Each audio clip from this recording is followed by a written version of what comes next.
harus mediasi lah ini ya intinya. Jadi kalian bisa pulang itu harus semua teman saya itu udah pengen pulang semua, cuman saya nutupin kerugian PT, jangan pulang dulu. Nah kalau udah bisa nutupin kerugian PT, pulang silakan, ongkos sendiri. Tapi yang saya bikin janggal itu HP mereka itu disita semua, Pak. Assalamualaikum warahmatullahi wabarakatuh, sobat dan saudara dimanapun berada. Di tengah perjalanan di atas kapal, saya ngobrol dengan yang satu pulau lah ya, yakni adik Rizky di kanan saya, sebelah kanan saya ini, dan dia punya kenalan dimana ada kisah yang benar-benar kisah yang patut untuk kita ketahui ya. Dan alhamdulillah setelah saya ajak ngobrol, dia bersedia untuk mengisahkan bagaimana dia sampai di Sulawesi, kemudian dia merasakan suatu kejadian atau peristiwa yang di luar dari dugaannya. Mari saudara sahabat, kita dengarkan kisahnya. Semoga ini menjadi inspirasi, menjadi pelajaran ya bagi kita semua. Ya, pertama kan saya diajak sama orang yang masih kampung sama saya. Dia ngajak saya kerja di daerah Morowali. Kerjaannya itu proyek katanya di PLTU. Saya kan pas di rumah kan lagi keadaan menganggur tuh, Pak. Saya diajakin dengan iming gaji sekian, terus kontrak kalau kita kerja 6 bulan kita itu dikasih ongkos pulang. Nah, terus gaji 190, uang lemburan itu 25.000 sejam. Nah pas kami kan di rumah kan lagi pada nganggur, Pak. Saya punya teman banyak, kebetulan teman itu ada semuanya ada 14 orang. Nah kami sepakatlah buat lebaran, Pak, buat kebutuhan di rumah lah gitu. Kami berangkat dari Jakarta tanggal 1 Maret naik pesawat, itu pun diongkosin sama PT, Pak. Nah, udah sampai ke sana, kita kerja sehari, 2 hari kerja itu udah ada kabar, Pak. Kabarnya ya soal gaji yang tadinya 19 jadi 16, ada juga potongan APD harus kita bayar. Itu gaji yang ditawarkan berapa per hari? 190.000. Pertama itu? Pertama di kampung itu. Itulah yang membuat Mas dan yang lain berangkatlah saya itu karena di sana? 160, Pak, gajinya. Lemburan pun yang awalnya 25.000 sejam jadi 20.000 sejam, Pak. Iya. Morowali itu. Morowali, saya di daerah Morowali itu.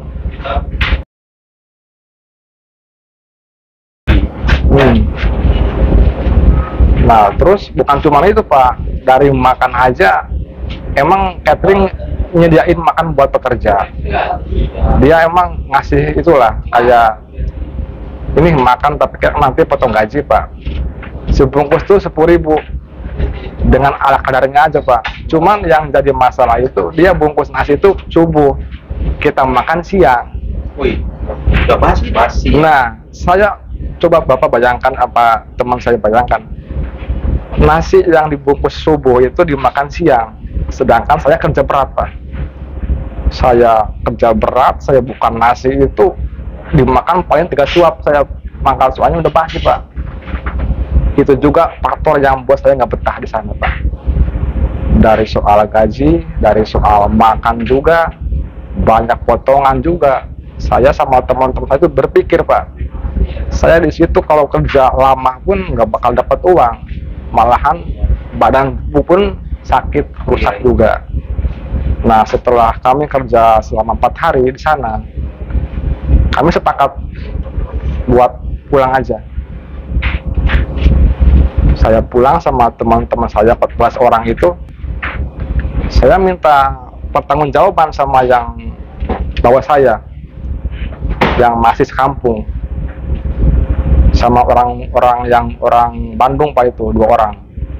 Tapi yang bisa saya hubungin cuman orang sekampung itu. Dia ngasih uang Pak ke saya. Dia ngomongnya gak ada motor dia. Ya itu mah nggak tahu gak ada apa nggak gimana ya.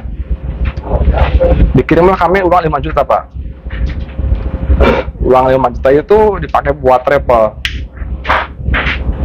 Kami sewa 2 mobil di sana. Semobil itu 2 juta.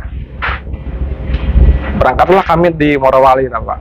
2 mobil itu dengan uang yang dikirim sama yang bawa kami itu. Tiba di Kendari, saya berangkat hampir jam setengah 1 malam lah, tengah malam, karena kan kami kabur Pak itu tanpa sepengetahuan orang yang kerja. Jadi mobil tadi itu dari Morowali. Iya, kami sengaja malam-malam itu supaya nggak ada yang tahu, soalnya kami udah nggak tahan di sana Pak. Singkat cerita sampai ke Kendari itu jam 8 pagi kami dengan uang tinggal 1 juta itu. Berapa orang?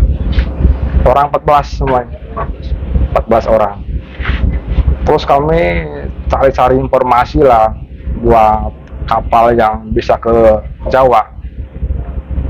Kami jalan kaki dari terminal pelabuhan Kendari, kan ada info dari pelabuhan Bungku Toko, katanya ada di situ Pak kapal barang yang bisa ditumpangi katanya. Kami jalan kaki tuh, Bapak bisa cek tuh di pelabuhan Kendari ke Bungku Toko itu berapa kilo.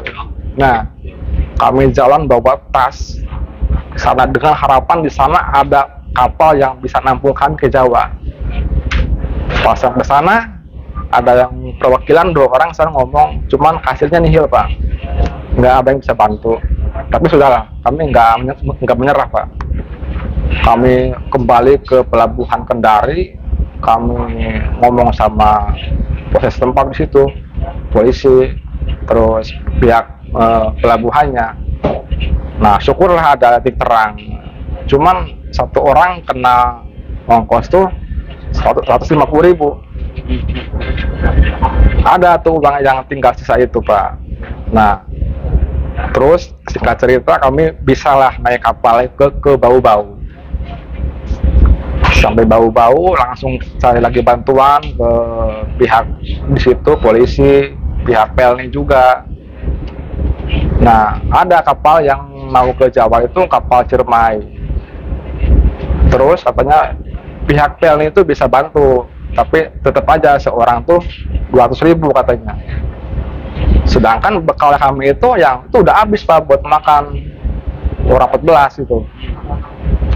Nah, udah gitu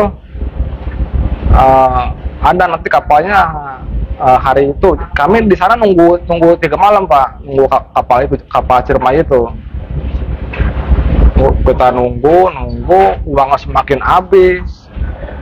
Terus udahlah, kita sepakat lah, pokoknya kita harus ada duit minimal 1 orang tuh 200.000 buat kami pulang ke Jawa Pak. Ya, ada yang usaha ke rumah cari-cari ongkos, pinjam apa, yang punya barang kami jual, kekumpul lah 1 orang 200.000 gitu. Nanti katanya hari itu kapalnya tiba. Pas hari-hari yang kami tunggu itu Pak, kapalnya datang itu. Kami semua pada ini senang. Wah, kami bisa pulang nih Pak ke Jawa. Karena udah ada kapal kan? Udah ada kapal hari itu juga. Nah, di hari itu kapal udah ada, keberangkatannya itu jam 4 sore. Tiba-tiba jam setengah 4 itu ada orang PT datang ke Bau-Bau. Ya mungkin dia telepon tiap polsek ke apa tiap pelabuhan kan nggak tahu. Nah, pas setengah 4 datang orang itu, kami digiring Pak ke polisi, orang kopes itu. Kamu mau kemana katanya? Mau pulang Pak. Kamu udah siap kontrak. Iya, kami nggak bisa ngomong apa-apa lagi Pak. Kami ke polsek, kami mediasi sama polisi yang di sana. Cuman ya orang PT kan orang itu Pak, berpelajar lah, dia bisa ngomong lah. Intinya tadinya polisi yang udah mau bantu kami, jadi udahlah kamu sama dia aja lah, dia udah ngasih gaji gede. Jadi orang itu tuh di depan polisi tuh, udah nanti kamu nggak ada potongan, nanti kamu di sana gaji sekian, 190. Kalau ada apa-apa ngomong sama saya, kata orang itu. Jadi ya sudahlah, ikutlah ke sana lagi, Morowali lagi. Tapi jujur Pak, di pikiran saya itu nggak tahu kenapa pengennya pulang Pak, pengennya pulang aja saya. Nggak benar kayak gini. Saya kerja kalau nggak tenang nggak bakalan ini. Nah di situ saya memutuskan buat pulang aja, ngomong ke orang PT-nya. Pak, saya mau pulang aja Pak. Kenapa? Enggak Pak, saya kalau pikirannya nggak tenang itu nggak bakalan bisa kerja. Terus dia ngucap gini, kamu mau pulang silakan, kamu harus punya uang 3 juta buat nembus kerugian PT. Oh gitu Pak ya. Yaudah Pak, tunggu Pak, saya mau cari-cari pinjaman dulu kampung. Nah setelah itu saya telepon ke sini ke situ, nggak ada Pak yang bisa minjemin gitu. Pagi harinya kami dibawa ke Kendari. Itu saya masih berusaha Pak, masih berusaha cari-cari pinjaman, tapi belum ada. Terpaksalah saya ikut lagi sama dia, sama teman saya itu ke Kendari. Nah itu di dalam perjalanan dari Bau-Bau ke Kendari, saya masih aja Pak cari-cari pinjaman itu. Dan akhirnya istri punya simpanan sedikit, sama saya punya motor itu saya jual. Terkumpullah uang 3 juta. Sampai Kendari saya ngomong sama PT-nya, Pak, saya punya uang Pak, ada segini Pak. Kamu ini dapat dari mana? Udah, pokoknya saya pengen pulang aja kampung Pak. Akhirnya dia terima.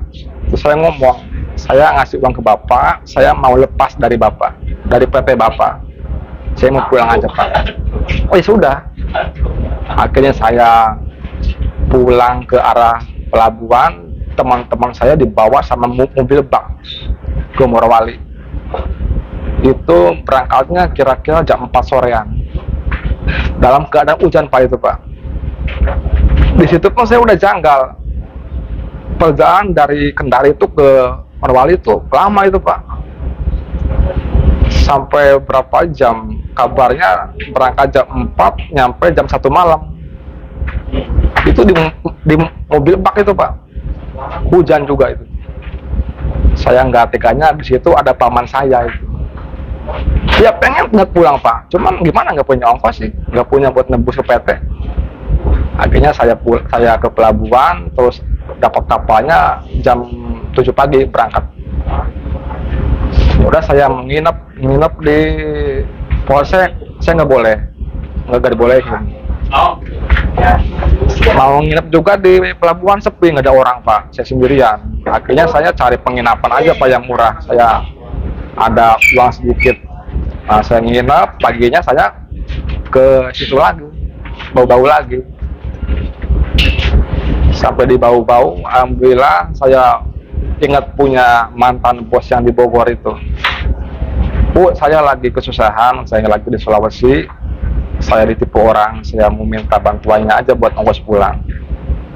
Dengan saya udah komitmen sama ibu nih, kalau saya udah sampai rumah, saya mau kembali lagi ke Bogor kerja. Oh, oke Mas, siap, saya kirim uangnya Mas buat ongkos. Dia kirim 500.000 Pak. Nah uang itu saya gunain buat beli tiket dari Bau-Bau ke Makassar. Harganya 205.000. Dari Makassar saya nyambung lagi ke Surabaya, ke Jakarta tadinya. Cuman berhubung uang saya nggak cukup, ya paling saya turunnya di Surabaya. Jadi gitu Pak. Luar biasa Mas. Jadi harapannya nanti tidak ditangani gimana? Ya harap kan yang ajak itu kan orang sekampung juga. Iya, itu yang saya nggak habis pikir itu Pak. Orang yang saya kenal orangnya, yang saya tahu rumahnya, kok bisa kayak gitu? Intinya kan dia sama kayak ngejerumusin orang yang dia kenal, apalagi 14 kepala rumah tangga loh Pak itu. Iya. 14 kepala rumah tangga yang dihancurin harapannya itu. Sementara kan anak istri kan di rumah nungguin ya buat kebutuhan sehari-hari. Kok malah kayak gini hasilnya. Makanya saya nggak habis pikir itu. Tapi ya sudahlah, ya paling saya bisa ada ongkos, saya bisa pulang ke rumah dulu lah. Jadi mudah-mudahan nggak terjadi lagi ya. Kesannya Mas untuk yang lain gimana? Ya makanya saya di perjalanan saya alhamdulillah ketemu sama orang-orang yang baik sama saya, bantu saya. Saya intinya gini sama orang, saya cerita kayak gini itu Pak, bukannya saya minta dikasihanin Pak. Intinya cukup saya aja lah yang ngalamin kayak gini Pak. Jangan lagi ada yang mengalami. Ya, Terus hati-hati ya. kayak sama orang, apalagi orang yang belum dikenal, ditawarin kerjaan, jangan langsung mau itu aja. Hati-hati gitu. Iya, hati-hati aja. Cukup saya aja yang ngalamin. Ya barangkali nanti ada lagi yang kayak gitu, ya janganlah. Kita kan hidup kan bukan cuman cari uang aja. Uang banyak tapi nggak berkah kan buat apa Pak? Iya.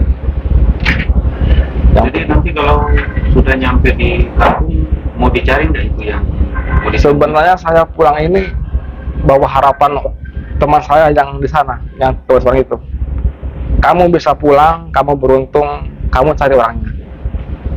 Pokoknya orang itu harus dapat. Ya apa saya nanti lapor ke polisi, lapor ke desa setempat. Pokoknya orang itu harus ada, harus pertanggungjawabannya gimana sama. Ya iyalah. Tapi sih kabarnya katanya dia udah kabur Pak dari rumah. Iya. Nggak tahu dia ke Makassar apa kemana, saya nggak tahu. Cuma saya yang pertama saya pengen lapor dulu ke polisi lah. Iya. Soalnya Yang pasti ini jangan sampai terulang lagi. ya itu poinnya Pak. Poinnya bukannya saya ngomong-ngomong gini, cerita minta dikasihanin, minta disumbangin apa uang, enggak. Cuman berbagi aja pengalaman Pak. Kita kan sharing Pak ya, sharing aja. Jangan sampai kayak saya kayak gini, ditawarin kerjaan, diiming-imingin uang gaji gede, tapi kan hasilnya mana? Malah yang ada habis di rumah, semuanya pada khawatir di rumah gitu. Sekarang masih ada Pak di sana teman saya Pak, 13 orang. Yakin semuanya pada pengen pulang semua itu. Cuma nggak bisa dapat duit tebusan. Yang kosnya itu Pak, minimal itu harus punya 4 juta kita pulang. Jadi kayak memang kayak apa ya? Kayak dibuat apa istilahnya dia budak begitu. Ya kalau masalah itu sih, pokoknya yang dijebak ya seperti terjebak. ya yang bawa saya aja itu. Kan dia nanti punya komisi Pak, satu orang tuh berapa itu. Misal seorang 1 juta, kan punya berapa? 14 juta dia. Ya gimana caranya aja orang supaya mau kan, gaji sekian. Tapi kesana kan apa? Boleh enggak seperti itu. Tapi yang saya pikir, yang saya alami itu kan saya sama orang Cina kerjanya. Sebenarnya orang Cina itu ngasih kuli itu, upah ke kita itu gede. Cuman orang-orang kitanya aja Pak itu yang ngerjain gitu. iya. Saya tahu di sana Cina itu kalau udah suka sama orang, dia nggak bakalan emang ngasih uang, ngasih gaji. Cuman orang-orang kitanya aja itu Pak. Nah makanya udahlah, saya yang penting saya tahu lah di sana. Saya udah alamin. Ya mungkin Bapak juga bisa berpikir, kerja baru 4 hari kok kenapa bisa kabur itu Pak. Gitu. Saya tuh kuli Pak, kerja di Tangerang, Jakarta, bahkan kemarin Jambi. Tapi saya pulang kok 2 bulan, 3 bulan nggak pulang. Asalkan semuanya sesuai sama perjanjian, sesuai juga sama kerjaan yang kita kerjain. Kita kerja capek, kita kan harus makan yang seimbang.